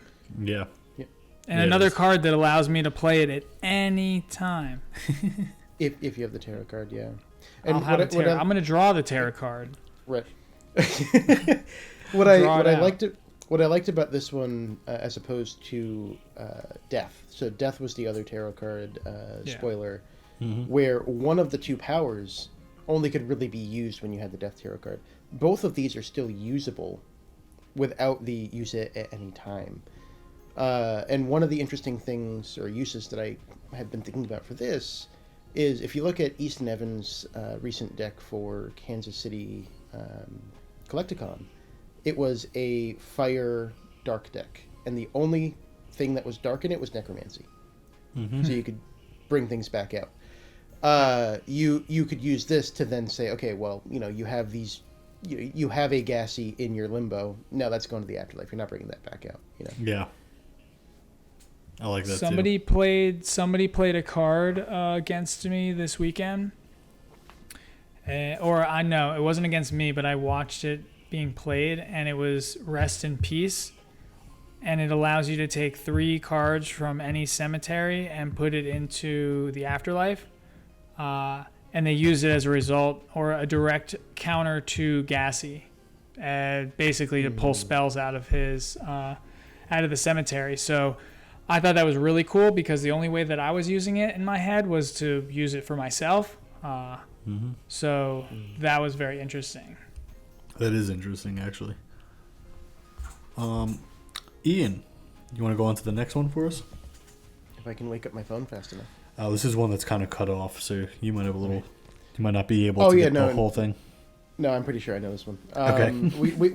we won't know the Terra bonuses, but so this is Mince Pie Martian, 3 per spellbook, 1 light, 1 cosmic to contract, 40 LP, has flying, and the effect, I believe, is called Mince Pie, considering the name, and it reads: if you take a bite of a minty chocolate snack,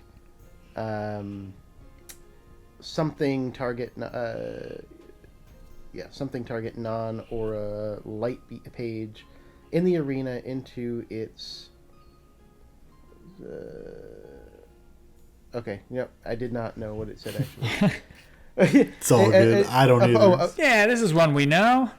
Whoops. I'm pretty sure I figured it out for the news video and then I lost it. So watch the news essentially video. what you're doing is you're taking a non-aura light page in the arena and you're putting it into, I assume, the opposing limbo or whatnot and recovering LP. Gotcha. And then the attack here, Mind X-Ray 35 damage. And if this one damages a caster, the caster must reveal their chapter. So this is another card that goes with Crawfordsville Monster. Yeah. Yeah.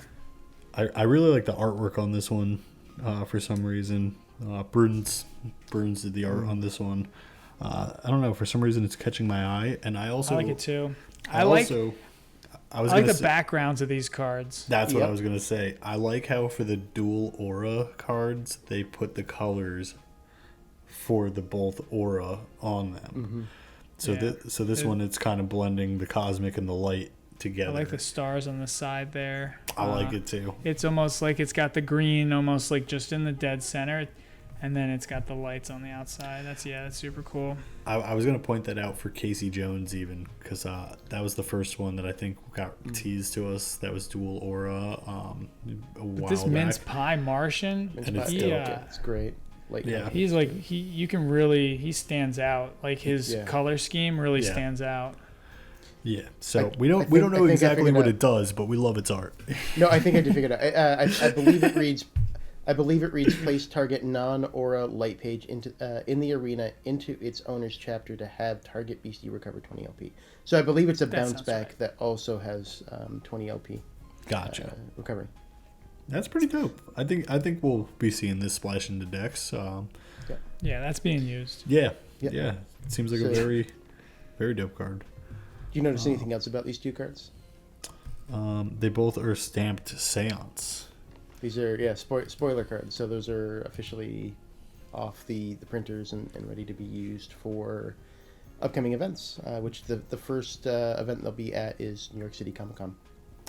Yeah, and I'm so upset I'm not gonna be there. I know. Maybe I'll just.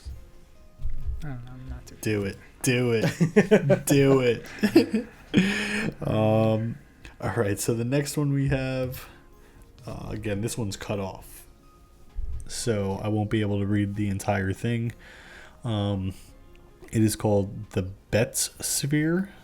It is a beastie robot, and it has stone skin. It is a 1-drop cosmic beastie with 35 LP. It has a fourth wall effect, and that's all we're pretty much able to see, and it does get cut off, but I'll read what we have. It says, roll around.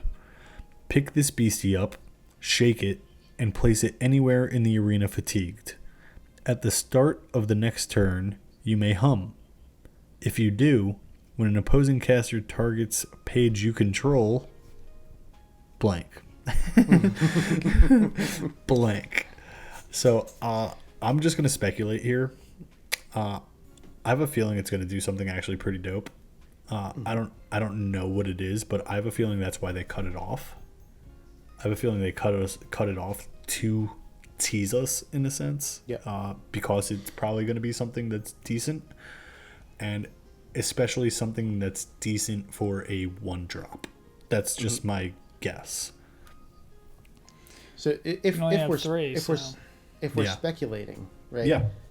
Because it can move, which we're seeing, I think, more cards that can move around the arena with Seance, and we'll get to that in our next spoiler as well. Mm-hmm. My assumption with this card is that whatever cards it's touching can't do something or will have some kind of negative effect. So you pick it up, you move it, you hum, and then whenever it's whenever you are targeted by a opponent, something might happen to those cards, I guess. Gotcha. Yeah, that's definitely plausible. I could see that happening for sure. I do like that there's a lot of this moving around stuff happening in the game, actually. I think it's really cool. But yeah, there's not much to say on this one, I guess, for now, unless, Deadly, you have any speculation. No, it's kind of hard to speculate. I think you guys are kind of on a good on a good tangent there with thinking that it might do something pretty wild underneath. But yeah, I don't see anything crazy. Just two things to note here is believe this is the first straight up cosmic spoiler, and they changed the bookmark. The side, the border. The side, the border. Yeah, where it's purple on the left. I like it. Yeah, it's purple with stars now instead of green, so it's going to be a lot harder to confuse with Forest. Yeah. Okay. And then the other thing is the Collecticon stamp. So, first Collecticon card that we're seeing, obviously we expected them to be at Collecticon, and these will be available at Collecticon Denver, as we found out today. Which is October 15th and 16th, I believe. Yeah, I think you're right. This doesn't look like a BC to me. I just want to be the one to say it. It's a BC robot. It's a robot, man. It doesn't look like a robot to me either. It looks like a ball. Why can't balls be robots? Yeah. I don't see the parts that would make it a robot. That's. I thought it was just a little. I honestly thought it was like a sphere when I first saw it. When it first got I got pinged for it in Discord or whatever. I was like, oh, there's more spheres happening in. I would be curious to know the lore on this, just to see that. Yeah, what the I is. am too. Tormented, get on it. Yeah. Deadly. Why don't you read us the next one? Give me 1 second. No, now. Alright. Sorry, I have a little headphone. Need to switch it over. No, it's okay. Alright, so you want the Phantom Steamboat? Phantom. Do it. Alright, so this is a nice color scheme too. It's got a lot of blue, purple, and pink going on like here. it. So we're looking at another dual aura Beastie vehicle. Another dual aura card from Seance. So Phantom Steamboat of the Tombing or Tombing. Tom Bigby. Tom Bigby. Tom Bigby, is that it? Tom Bigby. Yeah. Tom Bigby. Wow, that's I've never actually seen that written out. Or have I ever said it? Phantom Steamboat of the Tombing. I don't think that's right, bro. Tom Bigby. Tom Bigby. Tom Read Bigby. I don't think that's right. I think it's Tombing. I think that's. There's no N. Tom Bigby. Ow. Tom Bigby. I don't like this card. So Phantom Steamboat. Yeah. So it is a dual aura beastie. It has 55 LP. It's going to cost 2 water aura and 1 spirit. These traits are just one is a spirit trait. So this card has an arena effect of beastie casters cannot be targeted with attacks.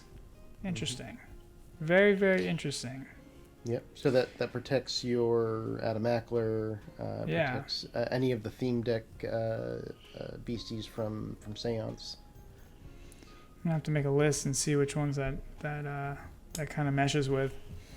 As of right now, there's not that much. I believe Sam originally was not considered Beastie Caster, but in CM2 it was updated to Beastie Caster. Yeah, okay. I believe you're right. Rose Robinson. Yeah, we didn't have a caster in UFO. Yeah, there was none. Okay. Continuing on with the Phantom Steamboat. So we have a 4th wall power. Interesting. Unexpected journey. Say all aboard to move target beastie anywhere in the arena, or search your spellbook for a Terra page and add it into your chapter. So the 4th wall effect is you physically saying all aboard. Yeah. And move target beastie anywhere in the arena. More moving things. Yep. So, go on and read the attack, and then we'll talk about it. Oh yeah, the attack down here. Well, so we got discovering new. For that power though, does all aboard count as a ghost train noise? So I don't think so. I think it says to make a sound of a train. So that would be like more of the sound of like a conductor or like somebody on the that train. would be a conductor, yeah. Yeah. So I think it would still have to be train noising. But yeah, the attack here. Okay. So the attack on Steamboat here is discovering new lands. It's got a base 0 attack. If a Terra page entered or left the arena this turn, bookmark 1. So this thing really doesn't have an attack, but like MJ said, you can put attachments, equipment onto them, power up red. Now it's got an attack. Yeah. But the cool part is if you are able to put in a Terra page, or if a Terra page left the arena this turn, you get to bookmark 1. It's good. I think it's a good ability, but I don't see it happening all the time because really you have to play the Terra page, and on top of playing the Terra page or removing it from the arena, you still have to swing with this beastie. So I'm excited for this one. I'm not gonna lie. Mm-hmm. So I wrote an article about this one that's up on with the Metazoo Archives website. And one of the things that I'm excited for on this one, and something that I want to try to do, is I want to use it with the Beast of Busco. So I could use Beast of Busco, play him on your side of the arena. For those of you who don't know, you get to put your hand on the top of the card, and anything that then your hand is reaching, it gets to destroy all those beasties. So then after you do that once, that's obviously going to get in your opponent's head, and they might start playing things all over the arena at this point to avoid, obviously, your Beast of Busco. But then I could just fatigue this Steamboat, all aboard, bring my Beast of Busco somewhere else, lightning in a bottle it, take out all your beasties. Do it again, that type of thing. I think that's just one specific combination that this thing could do, but I think it's going to be pretty useful actually. I think there's a lot of use that we don't even know about that people are going to figure out and be like, oh crap, this does this, and we're going to be seeing this thrown into some pretty interesting decks. The other thing is that water already has that bookmark synergy, so if you're throwing this into a water deck, it's not going to be too hard to get one spirit. And there's many ways where you could get that extra bookmark. You could destroy Terra. You could use BCs that destroy Terra as well. You could play a Terra. You could Born from the Earth. You could, there's a bunch of different things that you could do. And it'll allow you to just keep that bookmark synergy in the water decks going. So I think it could be an addition to something like even like a Torrential River deck or something like that potentially. Granted, it does have that spirit in there, but just to keep that draw going and where you deck out real quick and you're just able to do what you need to do. Ian, what are your thoughts on this guy? So the other card other than Beast of Busco that comes to mind is the Whirling Wimpus 2 from UFO, which when he attacks is only a 20 damage attack, but depending on his placement, any card, you turn him 360 degrees and any card he touches takes 10 damage. So you can start moving the Whirling Wimpuses around as well and kind of strategically placing cards like that. I think you covered a lot of this card. I think one of the conversations that this really struck up in the chats was around dual beastie water beasties. Dual aura water beasties, and their whether or not they'll be affected by. And I'm blanking on it right now. What's the board wipe for water? Torrential River. Flood the earth. Flood the earth. Flood the earth. Yep. Flood the earth. Yeah. I was blanking on it too. Right. So this is one of the first cards that really kind of, I think, raised the question of, okay, how are dual aura beasties going to be affected by cards like Flood the Earth, right? I would assume that you're going to get all what the positive effects of. I would both, assume that too. essentially. It's still a water page, in my opinion. Still a water page, yeah. But it's also still a spirit page. But yeah, that is interesting. I'm assuming they have something planned for that we're just not aware of yet. Every set they update the rule book already. That's not news to anybody who's been playing this game or collecting it. That rule book is updated every set. So I wouldn't be surprised if there's a whole section now that's going to be released on dual aura pages and stuff, Yeah, every set it's been getting better and better. So that the R&D team, I know they're hard at work, because it's getting way more detailed. I'm enjoying reading the rule book, figuring things out, because in the past with like CN2, it was kind of hard to even read the rule book and get some understandings on some rulings. Order of events and things like that was pretty difficult. So the next one, we got Black Aggie, and this is a beastie with no tribe. Black Aggie, you are only allowed 1 per spell book. It's 2 dark aura, 3 earth aura, and it has 140 LP. So that's pretty intense. It has the traits Fear, Defender, and Stone Skin. It gets a 20 LP bonus from the Nighttime Terra, and it gets a 30 attack bonus from the Full Moon Terra. It has the Arena effect. Beasties that attack this beastie are dealt damage equal to half the damage dealt after resolving combat. This beastie cannot be affected by dark spells. It has the power Gaze, and Gaze reads, you may only use this power once per game. At the start of each turn, both casters lose X LP. X starts at 10 and is doubled at the end of each turn. And this effect when this beastie leaves the arena. It has the attack Grief, which also has Scared and 60 damage. So this guy's just overall a powerhouse, huh? Or I should say this gal. She is quite the powerhouse. This page. Yeah. This non-neutral, non-gender card. But yeah, no, this is crazy actually. So you can't hateful demise it. You can't death beam it. You can't do. You can hateful demise it. You paralyze it first, which removes the effect text. The effect text. Ooh.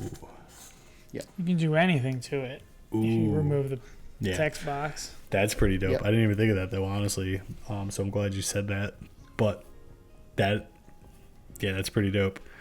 I do want to point out too that how we were talking about last turn, like how are those spells going to last turn, last card, how these like different auras are going to interact with things. I think we were talking about this in a previous episode actually, but at the bottom of this, it has the 3 that it is strong against. So kind of like you were saying, how you think it would get the positives from everything, from both aura types, essentially. That's what's happening here with the aura advantage. It's getting both the dark. It's getting both from the dark, the light, and the spirit, and it's getting from earth the lightning. So it has 3 things that it has the aura advantage on, as opposed to usually 1 or 2. So I would assume that you're right, and that we probably will be just seeing like the pros, because we already are in a way. Yeah, I think the only question I have is, what if you have a dual aura beastie that, for whatever's attacking it has advantage against both types? Is it still only plus 20, or is it plus 40? That is a good question. That is a great question. Especially when you consider a dual aura attacking a dual aura, that's going to be more possible. Yeah. I think it's going to happen more often or not. I would honestly hope it's the plus 40, so you really kind of start playing with combinations and what you're rolling against. But that would be pretty cool. So Ian, I know you've been excited for this card. I think this is Super excited. if I had to guess, this would be your favorite spoiler so far. I don't know. I'm just guessing. Yeah, I'm stoked for this card actually. 'Cause, dark is my favorite aura type to play so far. So I know that I want to continue to play dark, and Earth I've been interested in, but it's never.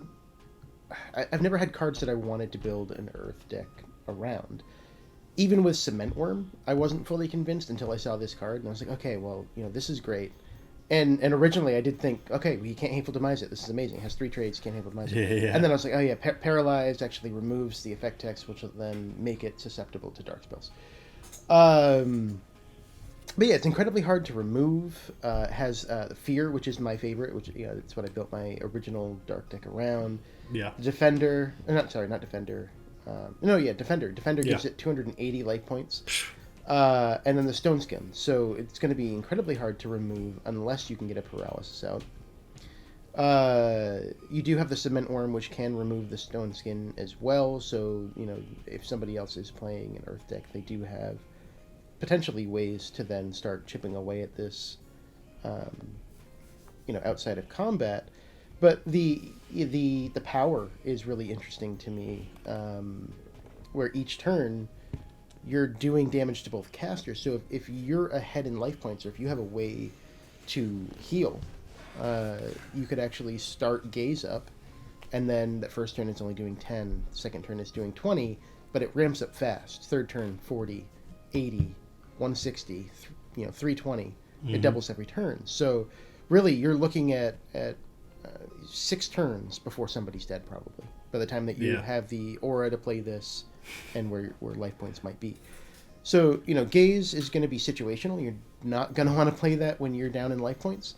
And then the question is, what happens with Gaze if both casters die? It's a draw, right? So you potentially, with this card, you risk, starting Gaze up, not taking Black Aggie off the field in time or at all, and then you end up ending the game in a draw because the effect of Gaze has killed you both. Well, I guess that could go back to what we were talking about earlier too, with maybe find a way to also remove your Black Aggie if you need to.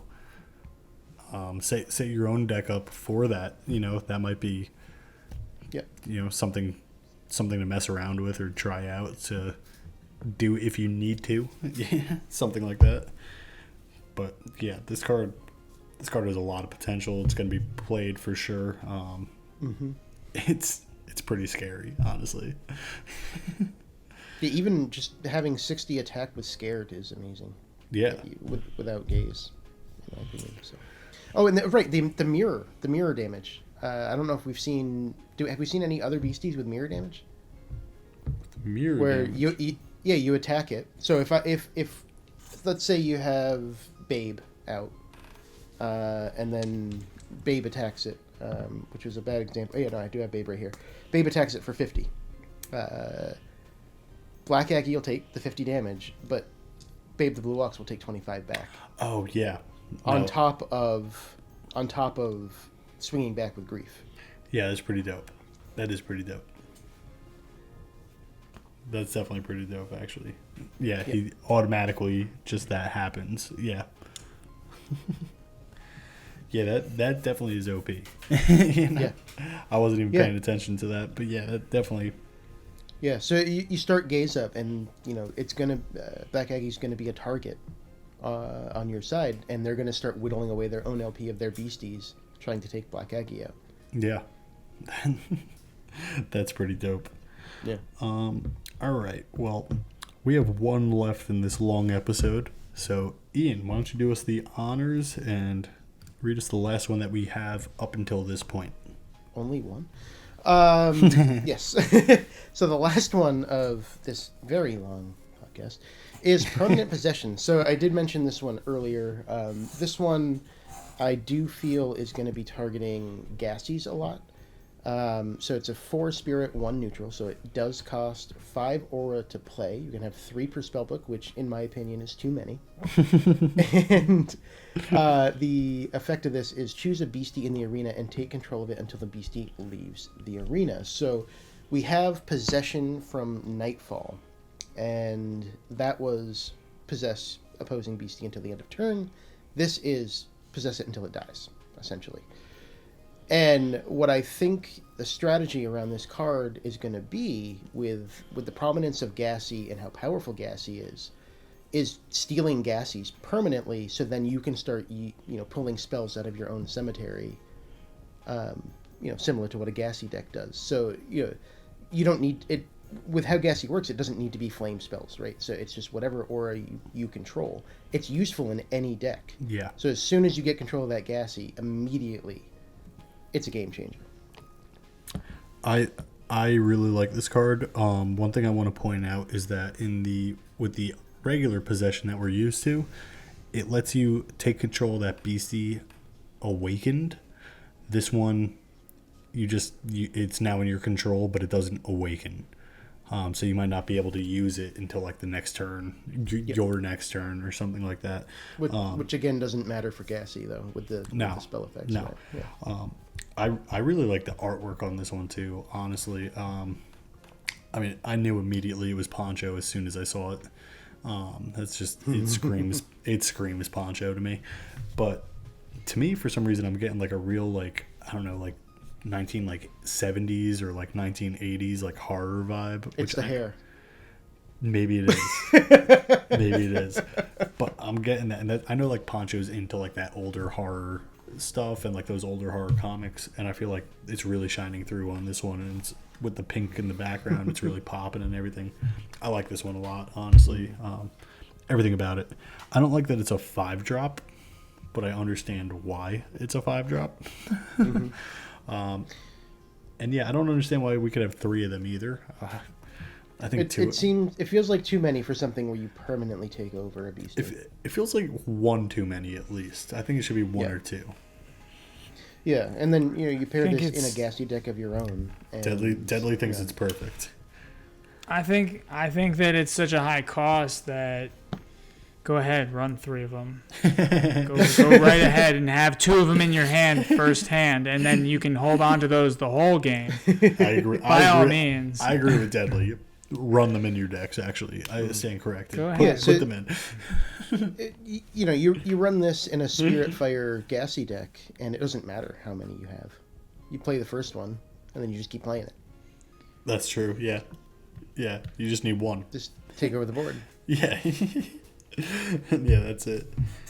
But yeah, that's it for the spoilers that we have that have been released to us thus far. From Metazoo and all their partners that are, out there spoiling these cards.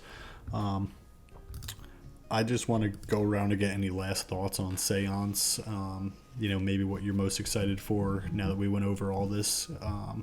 So Deadly. Last thoughts on Seance, Last thoughts. Ian brought it up, I believe, or maybe you did, MJ. The theme decks. I'm actually pretty excited for the theme decks. I remember got the frog on one of them. I got the love theme. I really do like the release in theme decks because they come with like a main beastie that's dedicated to that deck. So you get to utilize that and you get to see how they used it in the deck. But usually it's just each deck has some kind of like you can build on this card for whatever set that it's coming in for. Mm-hmm. So I'm excited for that. Awesome. Ian. Yeah, really just the entire set. I going through all of these tonight with you guys. We're recording this at night, obviously. It is after midnight right now. I am so tired. No, all of the teases that have been released, we've been able to talk about them and their uses for a while. So everything that we're seeing with Seance seems to be incredibly useful. There seems like there was a lot of thought and time put into the R&D process here to bring a set that is going to change the game. So I've been excited to see what we've seen, and it could just be a movie trailer where we're seeing all the best parts right now. But I'm really excited just to see the full set of cards and start playing around with what we can build. And while we're kind of on the topic of ending the video, I do want to just remind everybody that, well, first of all, congratulations to you guys for being partners. Oh, well, thank you, dude. Yo. Caster's Corner is now a Metazoo partner, as is Immortal Workshop, which we didn't say in the beginning of the video, I believe. So congratulations to John there as well. And by the time this video drops, there'll be a few days before partner. Hey, look, Immortal Workshop. There'll be a few days before the partner pre-orders drop on October 5th. It's Wednesday. So if you want to pre-order some Seance Bundles, you can do that from immortalworkshop.com. He has a pretty sweet bundle up, which is essentially one of everything, one of all of the pack arts for the blister packs, as well as some extras. You could you could get thrown in some hero quests, some CN1, etc. On top of your order. And it comes with a pretty sweet Walking Sam and Sentry Box Devil playmat. It's a real dope playmat. It's a real dope playmat. I love it so much. So check out immortalworkshop.com, check out his bundles, and yeah, that's really it. Awesome. So yeah, on that note, guys, I'll just pick up where Ian left off. Immortal Workshop once again is our sponsor for this, this podcast, our YouTube channel, our competitive team, pretty much anything that you see Caster's Corner's name on. Immortal Workshop is our sponsor, and you will find his link down in the description below. He did just become partner. That's huge. So make sure you're supporting the partners. He's a great guy. He's doing everything he can to help Metazoo grow. So really, he's a great guy to go support. Then also make sure you're checking out, Ian's page, Cryptid Nation News. Weekly, he's doing updates on the news. So this way, if you're like me and you're not paying attention to everything that's happening every second in the Discords, you can always chime in every week to Ian's videos and he'll fill you in on anything that you might have missed. There's usually a couple things that I missed, so I'm very grateful for those videos. And he also does the Metazoo hours as well. So after Mike does those Metazoo hours, I know sometimes I'm at work or something like that and I can't be in the chat when it's happening. So if you're ever like bummed out, don't worry about it. Cryptid Nation News got you covered. You just follow his channel and he'll have those updates. I prefer to do it that way now. Honestly, when I see an AMA hopping on, I'm like, you know what? I don't have to watch this. Yeah, right. I got this later. I can just watch CNN and tell me everything. This is the best way to make me feel bad about not doing last week's Metazoo Hour. No wonder I didn't know what that release was coming out this week. Exactly. You didn't know about some of it. It's all right. We didn't release a podcast last week, so I mean. Yeah. Well, it all stems from the same reason. I was on vacation last week, and then just everything like the weekly video just kind of piled on top of that. And, yeah. It's all right. We still love you. So the other things that I would just want to point out to everybody is that every Friday night we hold in our Caster's Corner Discord a Learn to Play event. If you want to just hang out and ask some questions and learn how to play the game, all you have to do is come into our Discord. There will be a link down below for our Discord. Every Friday night, 9 p.m. Eastern time. You just have to hop into that Gameplay 1 channel. There'll be some people in there playing some games, and you could just watch, ask questions, and learn how to play. Now, if you want to participate in that event, it is on the Play Network. So you could sign up on the Play Network. There will be a link down below for that as well. Every Friday night, like I said, so just look for the Caster's Corner logo, look for the Caster's Corner Learn to Play event, and sign up if you want to play. They're just one-round matches. They're on the Discord. You do need cards and a webcam to play, or like your phone camera sometimes works too. But yeah, you just need the access to the video and Discord and cards. It's not over TTS. So I hope you guys come and learn how to play. we've been having a lot of fun the past few weeks by doing this. And the other thing that I just want to point out is that if you subscribe to our channel, we are now doing gameplay videos. So again, if you just want to learn how to play the game or something like that, you could watch. Lately, it's been Deadly beating me. So if you want to watch Deadly beat me, you just subscribe to this channel. It seems to be pretty much a trend here. So yeah, we're a little faster paced, so it's just something that you could throw on in the background and watch a game, something like that. Pretty chill. Yeah, just tune into that, and we'll be doing some more of those as time progresses. So yeah, with that, Deadly, you got anything else you want to say? Friday night, we'll be there. Come check us out. Say hey. Play a game. Check out the gameplay. I'm actually having a lot of fun with that, so we're going to be probably trying to push out a decent amount of games. Yeah. I think we're both enjoying it. So yeah. Look out for more of those gameplay videos. We'll be there. Awesome. Ian, any last thoughts? Nothing around what we've been talking, but if people are still around for this part of the video, be ready for New York Comic Con. There's going to be a lot of stuff going on at New York Comic Con. There's going to be the tarot cards on eBay Live, so be ready for that, because that is not going to be your traditional eBay marketplace drop. It's going to be more like Whatnot. They're also releasing the coloring books there, the plushies. There's going to be so much going on at New York Comic Con, October 6th through the 9th. And for those of us that are not able to attend, I'm not sure how much of that they're going to be doing on eBay Live versus the Metazoo Marketplace or whatnot. So stay up to date with the announcements if you want to get the products that they're releasing there. Awesome. With that, guys, I just want to say, thanks for watching. And lastly, again, just check out that new website, the Metazoo Archives. I'll have the link down below. There's a lot of cool stuff on there. This is pretty much something for anybody, whether you're a collector or a player. So, yeah, check out the Metazoo Archives. And like I said, we appreciate you guys watching. Thanks for tuning in, guys. We'll catch you next time. Thank you. See you guys.